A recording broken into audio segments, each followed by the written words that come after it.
Welcome to another episode of Primal AF, and I'm thrilled to have an extraordinary guest with us today. He is a true specialist in guiding individuals towards unlocking their full potential, both personally and professionally. So, joining us on the show is, he doesn't need much of an introduction, but Aaron Velky. And he's not just a mindset guru, he is a force to be reckoned with when it comes to challenging traditional beliefs and transforming lives. His expertise extends beyond the conventional, and he's here to share some insights that will reshape the way that you approach your journey of self discovery. So, without further ado, Aaron Velky.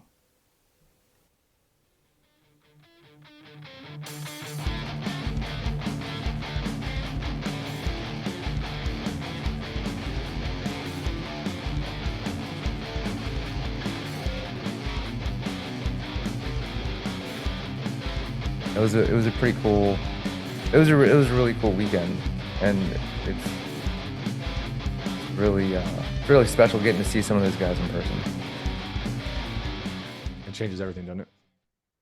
I do have a couple of questions that a couple of guys um they wanted to ask. I was like, well, just send it. I'm talking to Aaron today. But how long have you been doing this? It was close to, I forgot how long you said, 15 years? Right, 6 years. Coaching in general, about 15. Okay. Long time. I'm gonna hit you straight up. This is one from Josh. He was asking, he had a really good question. He was like, what was what's your golden light? Like at your core, what compels you, or what did compel you to start doing what you're doing? I think in all capacities, this is true for everybody that is doing something positive in the world. It comes from being broken. The the things that I went through alone, and I didn't know how to ask for help. I didn't know how to do the work. I didn't know what it meant to do the work, and I was lost, man. I was a in all of the experiences that I've had, I've been the person that felt the smallest. I've been the person that felt outcast, isolated, exiled, like all the things that we talk about. And I made my way and navigated my way through that, but I navigated that without any structure or help. And we're best inclined and most able to help the person we weren't once were. So a lot of this work is, as I've grown, I've been able to throw a rope down 2 steps before me and say, hey, come on, like I was there too. And that encourages two things. One, I'll keep growing so that I can keep helping. And also come with me. You got to do the work, you got to climb, but now there's a rope you can climb, not just a vacuum. So it's just been a way to take my damage, my tests, and make it my testimony. I mean, it's I know you said something about natural ability, but there has to be like a learned patience and a learned listening skill and a learned questioning skill, because there's no way you get to be where you're at and around people with a lot of value. And I'm not talking about just money, but a lot of people with value that come to you and they flock to you. And I mean, your dream was to sell out an international retreat and you just did it like that. I mean, that's intentional. How did you get there? So when I was young, being picked on a lot taught me a couple things. Like I learned social camouflage. So in social camouflage, what you learn to do is you look at your environment and you learn to mirror it. So if I was hanging with artists, I could speak art and I could understand what was happening. If I'm hanging with athletes, I know how to blend. And me being that chameleon taught me how to shift to fit an environment. Well, if you look at that skill, the thing I didn't know about that skill is that it can be really dangerous, because at a certain point I got to a place where I was like, okay, I can blend in anywhere, but who am I? I have no idea who I am. But here I am good at blending. And part of blending is taking in information really fast and regurgitating it out so fast that someone doesn't know that it might be the first time you've ever heard it. So if people are talking about a subject I don't know, I've got to be able to connect it back and relay and speak in their language. That's really all it is translation. Right. So I've got to be able to translate really, really fast. So if I'm hanging with the guys on Sunday and they're talking football, well, I haven't watched a football game in years, but I understand enough about sports and data and metrics to hang in the conversation, and I can ask good questions to stay relevant in the conversation. That was the chameleon. So I might not know who's playing in the Super Bowl. I might not know who's playing now. I might not know what the stats are. But if I ask enough questions, well, now I'm part of the conversation without ever needing to know all of the details. So that was my childhood. Well, once I understood what was really going on, which took a while, and I understood that my chameleon could be a strength, what started to unfold was, if I know who I am, now I have a superpower. Again, my test became my testimony. Now, if I can choose my colors, I can be whatever color I want. So if I'm in a room of purple, I can be blue. I can stand out. I can also be purple. I can blend in. Which do I want to do? So then there was this awkward phase of like, okay, I don't know really how to, like, how do I choose different? How do I stand out in a way that isn't trying to draw attention from a place of ego, which that was a phase too.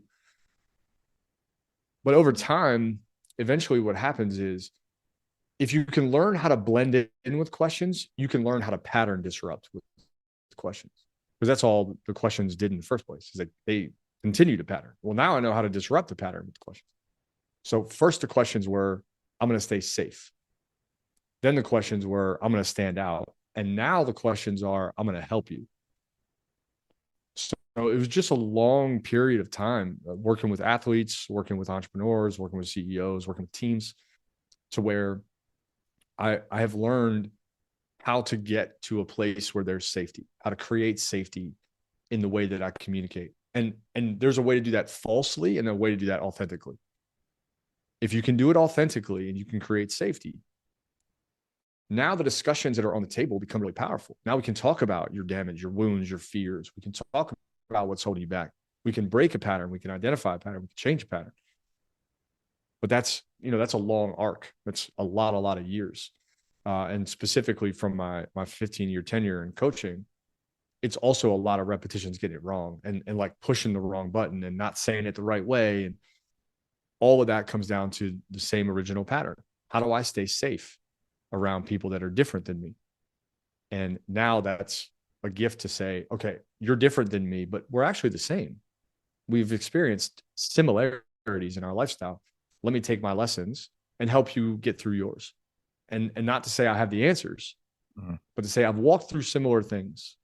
Now let me ask you some questions to help you see things differently, because with perspective, I can ask you questions to help you get perspective. And when you get perspective, everything changes. That was very well put.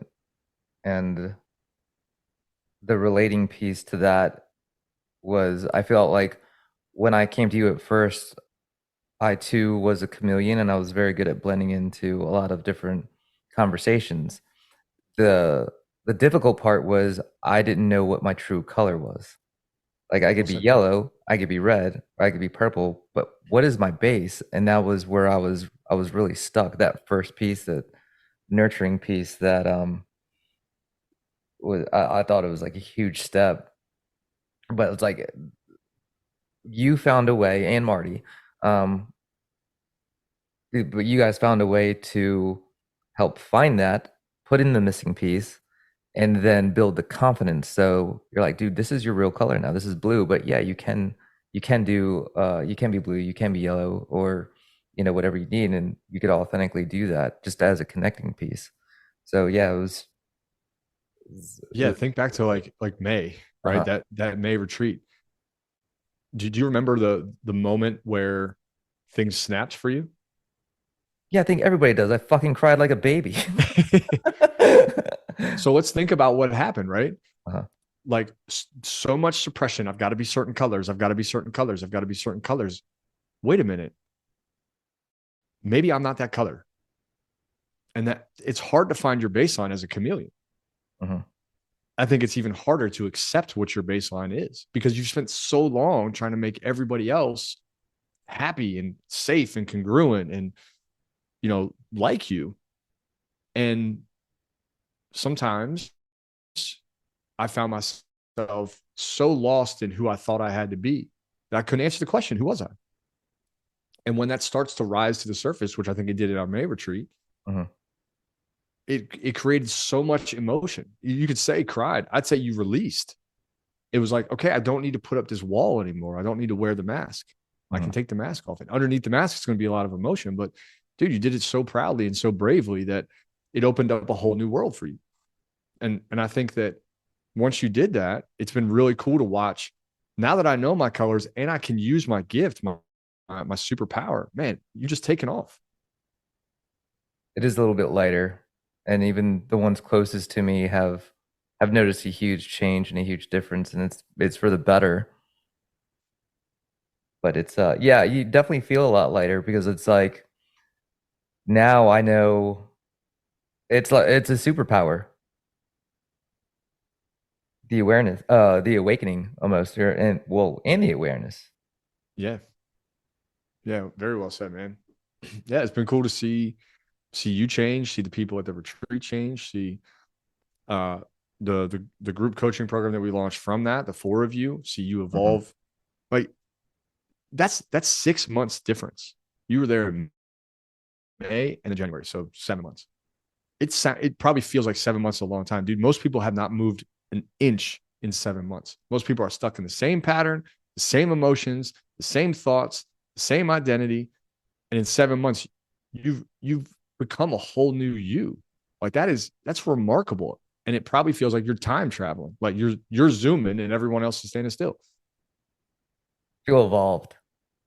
Yeah, it Nice. feels like maybe thousands of years that, maybe somebody not as intelligent and aware as you, where you had to do this by yourself.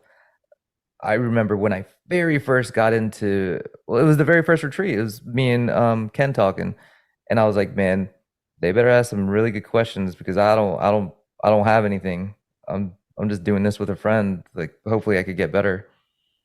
And damn it, you did it. But that's like I think that's only one way that we get in our way. There are many others. How many ways do you see how many different ways do you see people getting in their own way? Well, we break it down into 5 categories, which I'm happy to go over. But what's interesting is that the way those show up, we tend to be slightly aware of. Uh, and I can tell you this again because this was my history. Self-sabotage. I don't believe in myself. I make excuses all the time. Uh, I'm not getting what I want, but I justify it, right? I say like, oh, well, I don't really want it, or I can't. That's a big dream. That's not for me. So there's a lot of things that when I was going through stages of growth, my inner dialogue, it was just shit. It was absolute shit. And even as I pursued athletics through college, like I look back at college and I'm like, man, had I had any kind of mindset work, any kind of personal development, it would have been a very different experience because I was a mental like pong match. Some days I was confident, other days I thought I was the worst human being on the planet. Not even just soccer player, like human being. Did you say in college? Yeah, Oh, same dog, same. it was just no one teaches you how to navigate an athletic environment mentally. We talk about it physically. I was great at putting in the work physically, but mentally I was not there. So uh, I know all these things, and there's a documented history of relationships, friendships, businesses, ventures, ideas, attempts where that's what happened. I self-sabotaged. I ran away. I made excuses. I didn't show up the way I wanted to, and my mindset was shit. So that's typically like the behavior that we see. But you might not even know that you're self-sabotaging. Like, and I love the share that you said when you came into May, you didn't know. It was like, oh, well, I'm just gonna show up like there's nothing deeper. Hmm. And sometimes we don't know that there's anything deeper. We're like, no, it's that person's fault versus us. Or No, I'm not afraid. I'm not afraid. Like, I'm not like, come on, bro. I'm not scared of success. Like, it just, it hasn't happened for me yet. And we make up all this bullshit about what's really going on because we don't want to deal with the fact that it could be us. So those 5 ways are, I'll just count them really quickly. This is sort of the scientifics of how we identify change for people. Number 1 is you don't take responsibility. You don't accept your world. You don't accept that it's your fault. You don't accept where it is. Then number 2 is we believe in a binary. We're stuck in an either or. I got to get married or break up. I got to quit my job or stay here forever. I got to, lose 50 pounds or I'm going to die tomorrow. We just get stuck in a binary. Third is the fear of exile, the unwillingness to let go of our current environment, our peers, the people around us that hold us back ultimately and don't align with our dreams. And I think fear of exile has been one of my biggest challenges, to go to a new group of people. Then we've got designing goals before you know your values. You have no idea who you are. And here you are making all kinds of goals and shit to try to get something that you don't really care about. And then number 5, we build a story. We create a story out of an event. So an event might be you crash your car, or an event might be your 5th grade teacher tells you you're going to be a nobody. Your coach or your athletic trainer says that you don't have what it takes to be successful. And we make a story out of that. And the story you make largely determines your future. So when a chiropractor and 3 doctors told me I never play soccer again, the story was, you're wrong. That was my story. You're wrong. You don't know me. You're wrong. But for a lot of people, that story would be their future. We can change our story about an event. And when you change your story, you do change your future. So, just important to know that those 5 are there. But again, they show up in like really simple ways. Like, this is bad for me, when you're just scared of it, as an example. So I told a couple people that you were going to be on, and they haven't reached out to you yet. I know some have, but I know they're going to be listening to us being like, shit. Shit. Okay, I'm good. Shit. But yeah, that's I think again, it's the awareness that's important to have. Like, that's important information to have. But I think, especially if you're brand new into personal growth, what have you seen are the biggest misconceptions or things people tell themselves about not going into personal growth? Well, I can only say it from 2 lenses. One is what I've experienced, and then 2 is what I hear people talk about. Because typically, someone that's going to come to me and say, "Hey, I'm ready. Help me change everything about my life. I want the next level." Typically, they've already done some. My story taught me that to want more was greedy. That if I want more out of life, there's something wrong with me. And my environment confirmed that. That if I had big aspirations and big dreams, I'm the odd duck. I'm the ugly duckling. So I think part of what you can look for, at least initially, is, do I feel inadequate for my dream? Do I feel stupid for having these goals? Do I feel like my friends are going to laugh at me? That's usually a good place to start, because our personal journey is usually activated by our environment. When you get in other environments, everything changes. When you're around people doing personal development, you almost have no choice. So that was a good place to start for me, and it might be a good place for somebody listening. The other place that I would encourage anyone to look is, if you look at yourself in the mirror and you can tell yourself that you are getting better, and it's true, then you're probably on a good path. But if you're like me, when you look in the mirror, you got the same bank account, you drive the same thing, you got the same job, you got the same opportunities, you got the same friends, same, you're not getting better. And that's a harsh truth. That's a harsh reality. But there is something about accepting where you are. Number 1 way we get in our own way, we don't take responsibility. Hey, I'm not growing. I'm not changing. And I don't mean like you get your 2% raise every year. I'm talking about like fucking growth where shit's changing and things are evolving. You're like, oh my God, it's going faster than I think I can control. I'm going snowboarding next week. I've been snowboarding for a long example of like what happens. If you go snowboarding and you're not super experienced, when you start going fast, real fast, what do? Kind of like freak out. Freak out, and then you typically like throw yourself on the ground, whether it's conscious or unconscious. Like, whoa, I'm going too fast. Yeah, just take a dive. Take a I'm not dive. ready That's for right. this.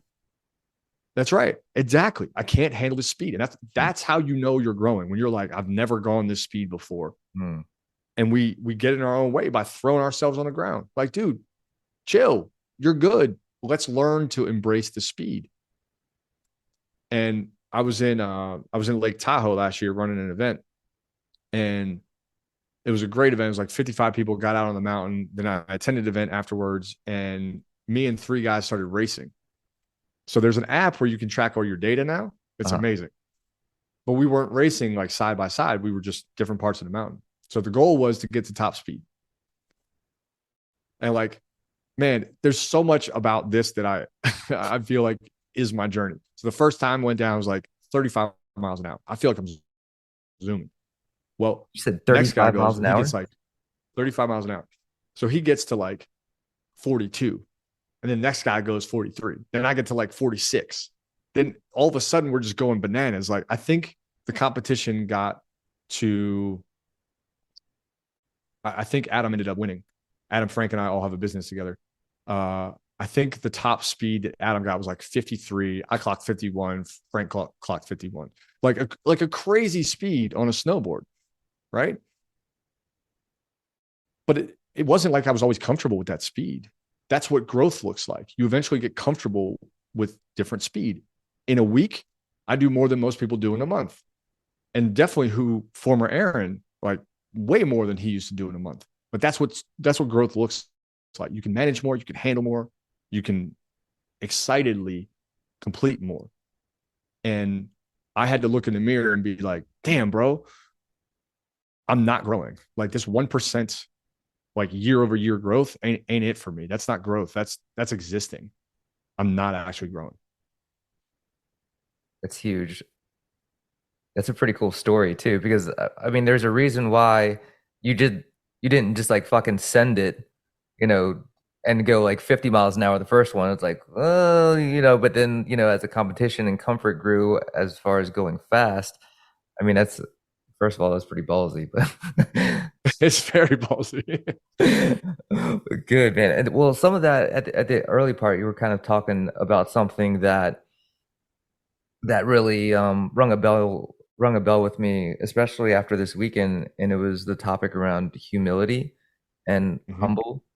Mm-hmm. I think there's like a fine line between being egotistical and being humble, but also like a self was it depreciation definition of humble.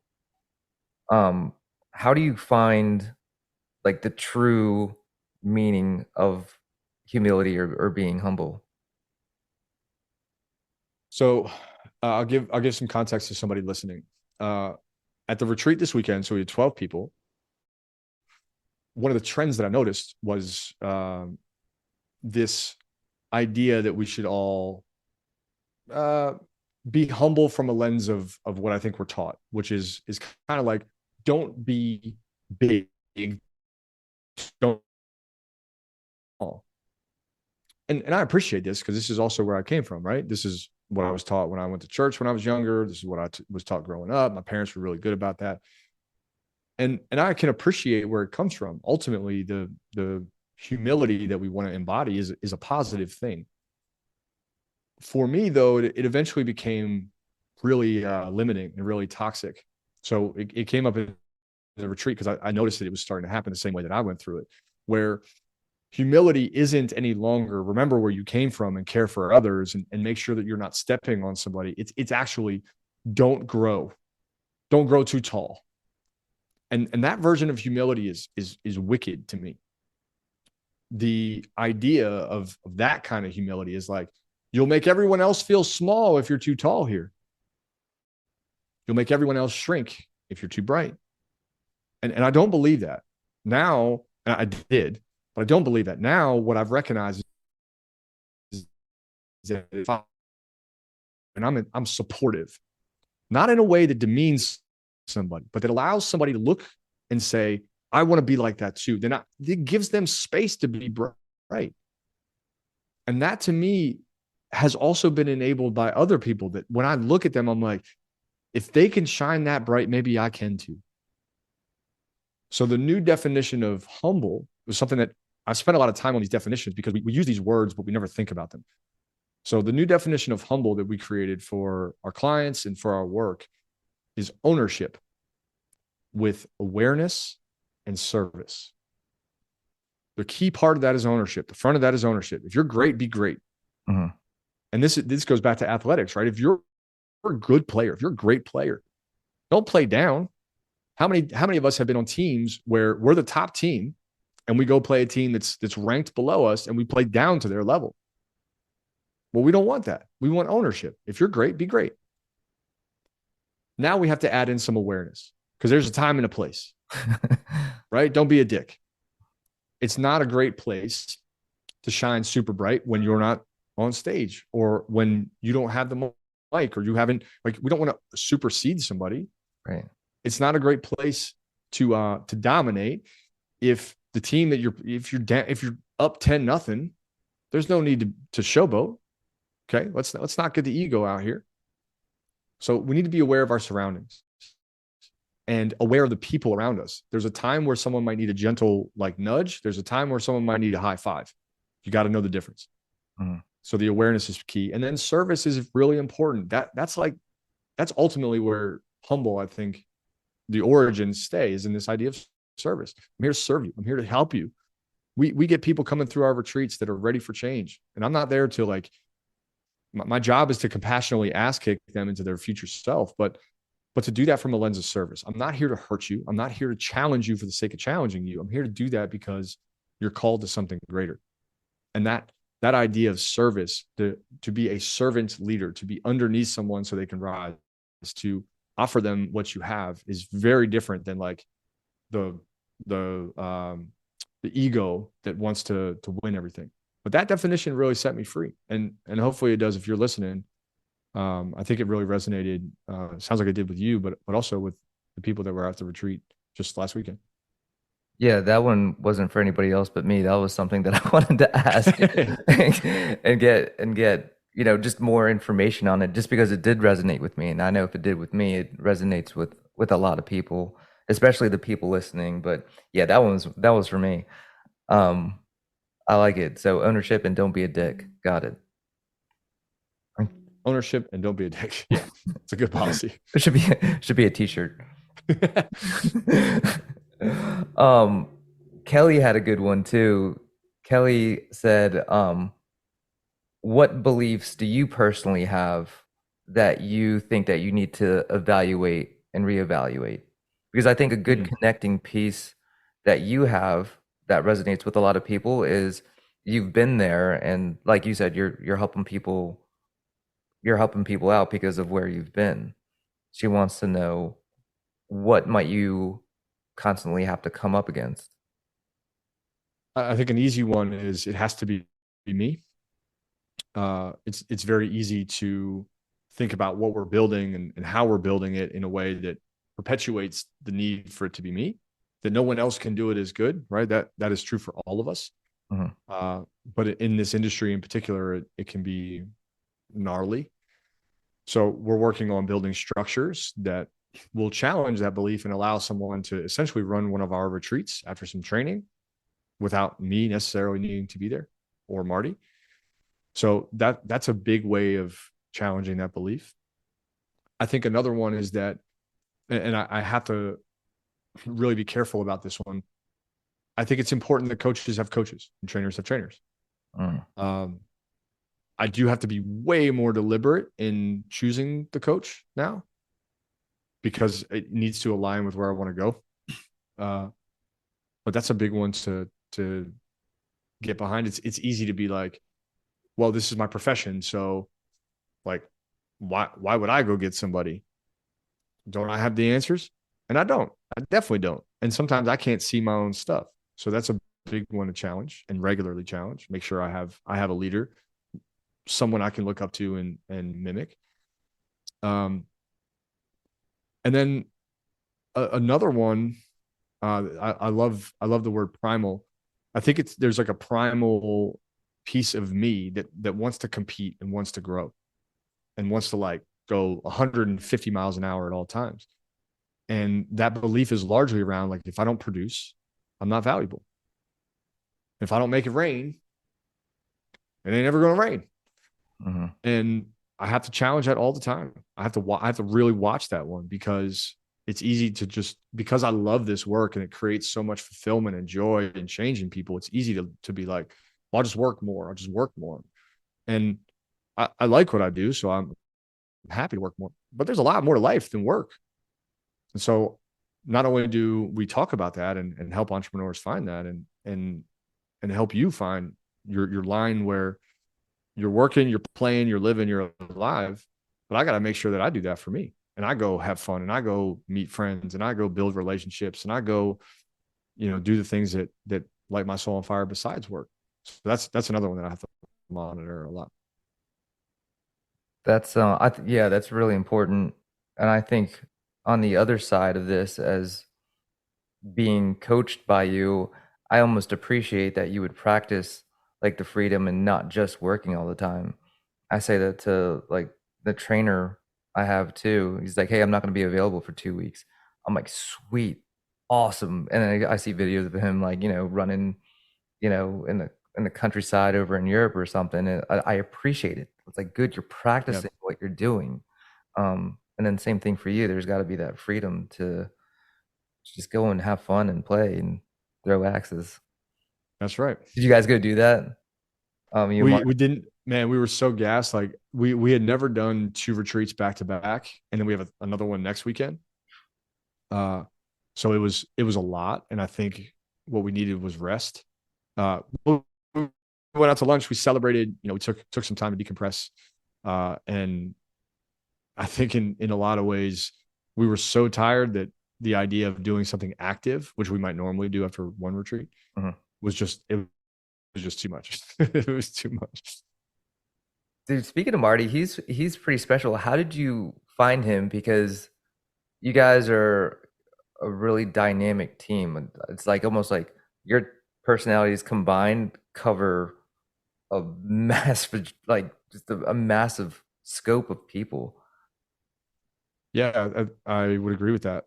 And he's definitely been a game changer in what we're able to do together. Um, it was, I think, 2020. I'm pretty sure it was 2020. I got a message from him out of the blue, like randomly. And he had just seen something on my Facebook profile that I guess resonated with him. And at the time, I was putting out so much content that I didn't even know what was going out or what wasn't going out. It was just, there's so much. And yet I was writing very openly about what was happening in my life and what I was experiencing. So I get a message. I don't know. We had a brief conversation, and I kind of do what I do. Like, I'm happy to chat with you, but here's also my feedback. Like, I'm not unkind, but I'm also not going to give you social platitudes because I have to. That's just not who I am. We eventually set up a call and talked through what he's going through, and I gave him my feedback on that, and said, hey, I think it'd be really good if you found someone to help you through this process. And I made not a single reference to me being a coach. So like 2 weeks went by, and I think I got a message, something to the effect of like, do you know who could help me? And I was like, well, okay, tell me what you're looking for.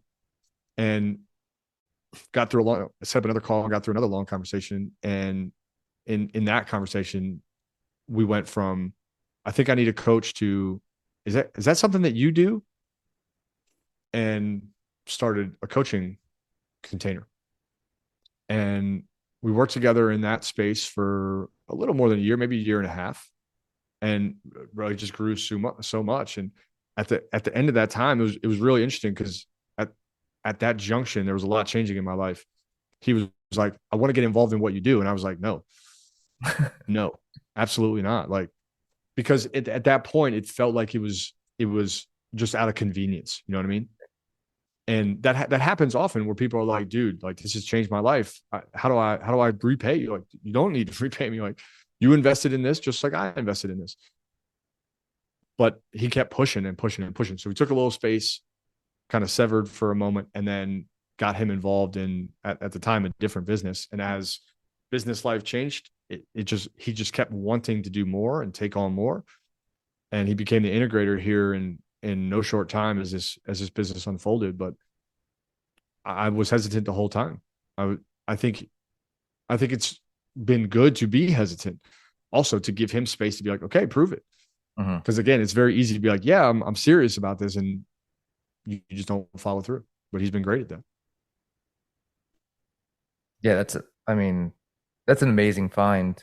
Just even the interactions and how different yet the same that you guys are. It's almost like you're directionally efficient. Well Using said. your Yeah, I word. love that. I mean, you're Yeah, I both love that. focused on the same goal. Yeah, and I think for somebody listening, like the hard part about finding someone that really wants to help you build what you're building is not finding the person. It's creating a vision that's big enough for them to fit inside it. Like, the vision has to have space for someone. It has to have enough room for someone to be like, oh, I can see myself in there. And what I have found with a lot of business owners is that their vision only has space for them.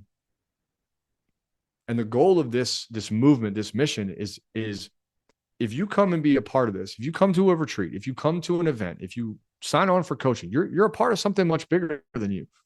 And we're going to expand your space. And there's plenty of space for you to become a coach, for you to become a retreat facilitator, for you to become one of our leaders.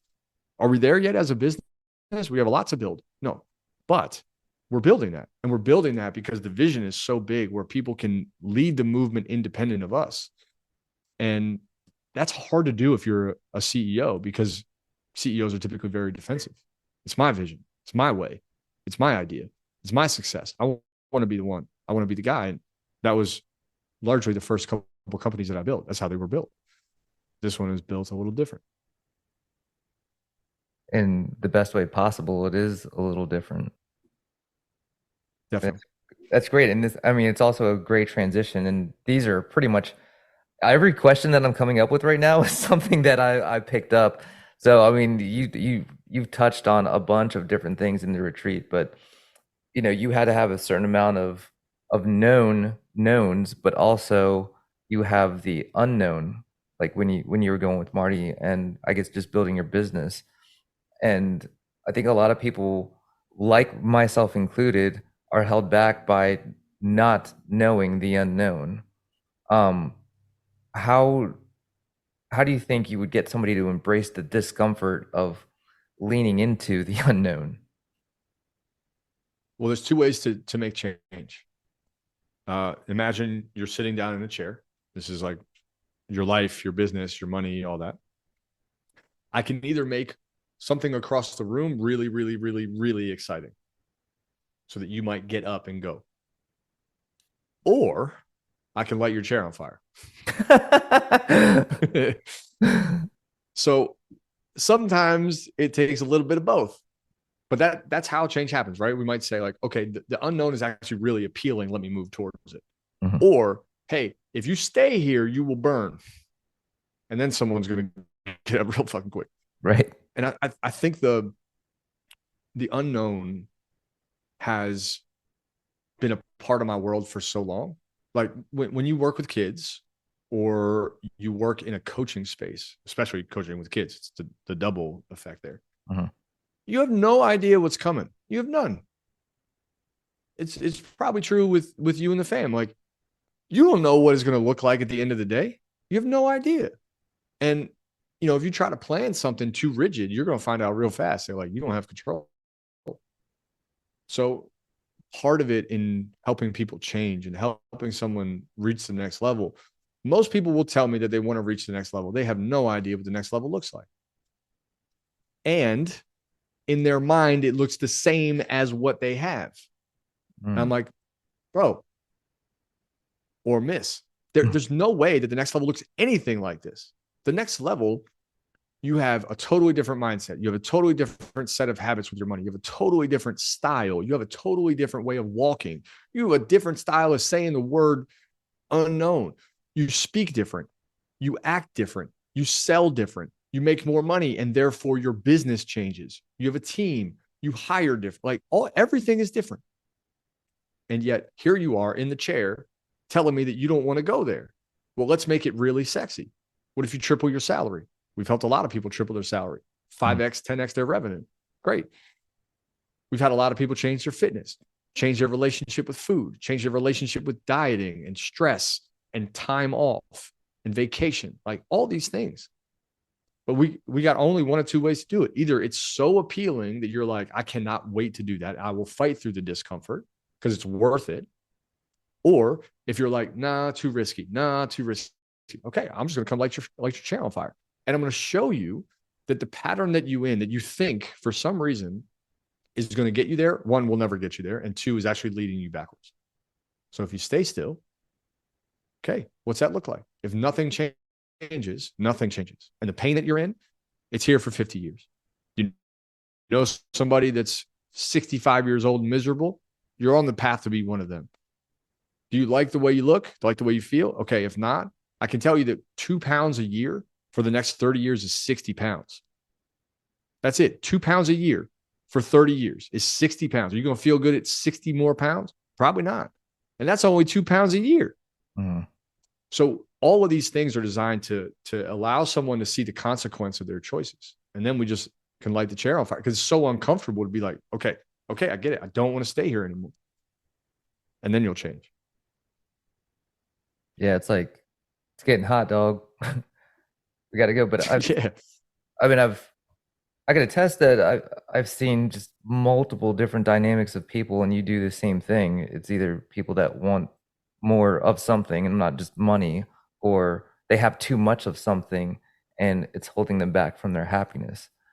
I don't think there's a genre of people that shouldn't at least come in contact with you. My pitch to like somebody, if they're looking for something or growth, like if you have any goal in any avenue, I would holler at them because it's definitely worth your time if you want it. If you're not serious, then don't. Yeah, and here's the comedy of all this. When I first signed on for personal development, it was a $5,000 ask to join a mastermind. And that mastermind changed my life in so many ways.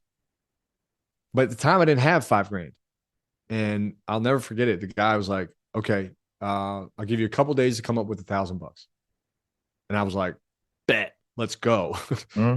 And I went back, I came home and I set up, at the time I was coaching, I was building a nonprofit, and I was doing personal one-on-one training with soccer athletes to do like skill development.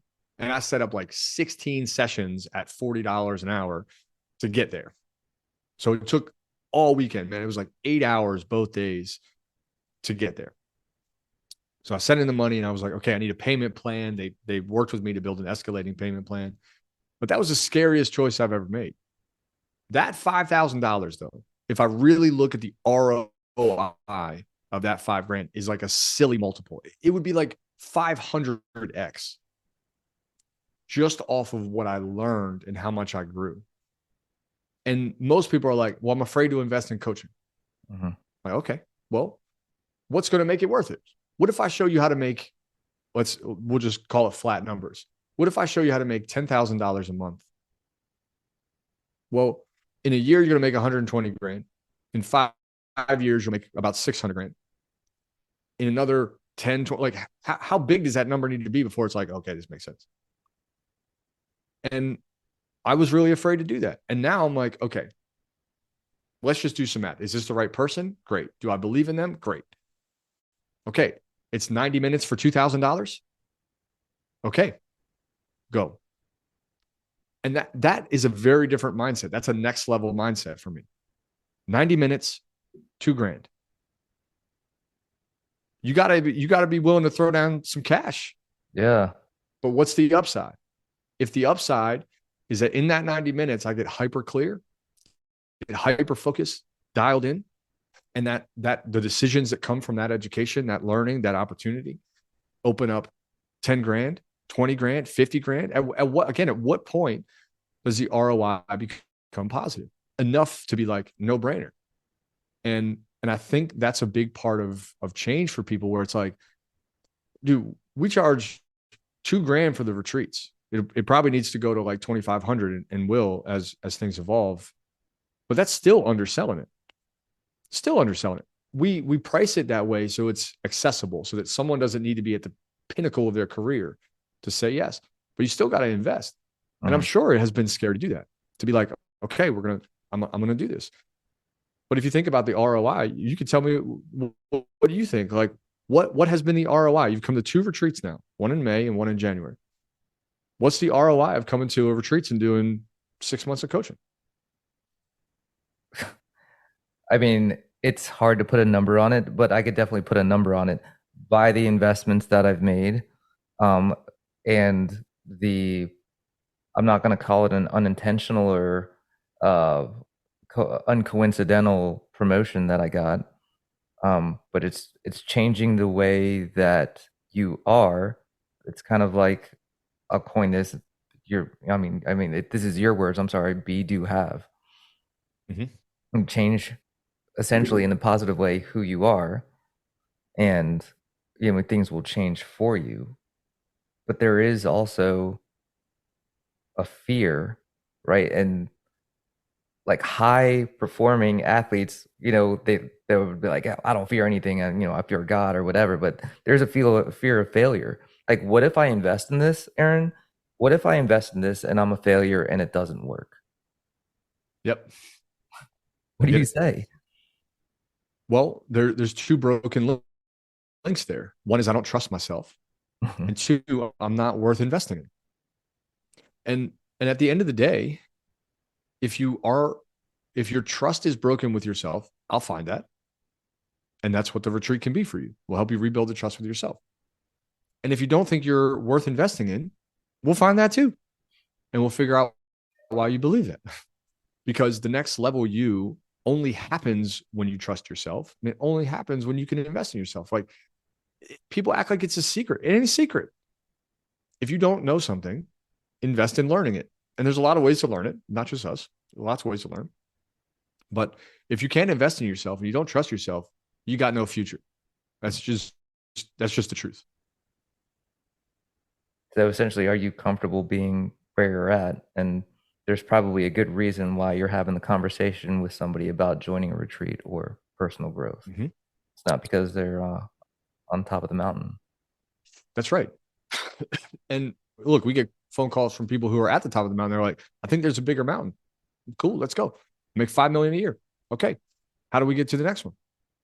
Well, is the next one money? Maybe the next one's not money. Maybe the next level is more than money. Maybe it's impact and radius and change. But if you don't trust yourself and you don't think you're worthy, the question I would ask is like, how comfortable is that chair? Because you're gonna be stuck in it for a long, long, long time. And most often, people raise their hand when the chair starts to get really hot, and they're like, I don't like this anymore. And they're like, oh, okay, well, I don't know if I can invest, or I don't know if I'm ready, or whatever the bullshit excuse is. And they'll call 6 months later and be like, okay, it's hurting, it's hot, I'm ready, fix this for me. And it's unfortunate, but that's usually the first and last time that happens. Because once you do it one time, again, whether it's retreat or it's coaching or what have you, once you do it one time, then the next time the chair gets hot, like just a little bit hot, it's time to go. And you learn to build that relationship with like, okay, it's time for me to reinvest in myself. Yeah, it's amazing. Well, and it's also amazing how you could turn almost an objection into um, this is an opportunity. Well said. Objection and opportunity. But hey, man, I'm gonna respect your time because I know you've had a long weekend and you got another one coming up. But I really appreciate all the time and effort that you put into me personally, but also, joining us here. And you have to let us know here how people could find you. Well, I'll say this, man. It has been incredible to watch you grow. And I pour into you because I think you're worthy of being poured into. And I believe in who you are and I believe in who you're going to be. And the thing I see in you that is really special is that not only do you have an edge and a character and a personality that has only gotten brighter and bigger as you've grown, but you give a fuck. You care about people. And those are rare combinations of things. So to pour into you is special because I get to see you radiate and affect others, and people listening, I'm sure, would agree with that. Don't make me cry on my own shit. I will.